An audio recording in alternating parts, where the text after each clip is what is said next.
ನಿನಗಾಗಿ ಕಾದು ಕಾದು ಪರಿತಪಿಸಿ ನೊಂದೆ ನಾನು. ಕಹಿಯಾದ ವಿರಹದ ನೋವು ಹಗಲಿರುಳು ತಂದೆ ನೀನು.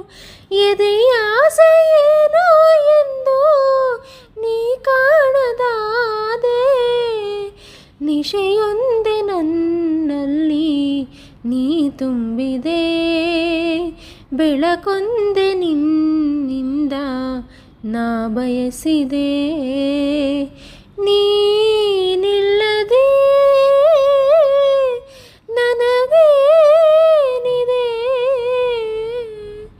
ಮನಸ್ಸೆಲ್ಲ ನಿನ್ನಲ್ಲೇ ನೆಲೆಯಾಗಿದೆ. ಕನಸೆಲ್ಲ ಕಣ್ಣಲ್ಲೇ ಸೆರೆಯಾಗಿದೆ.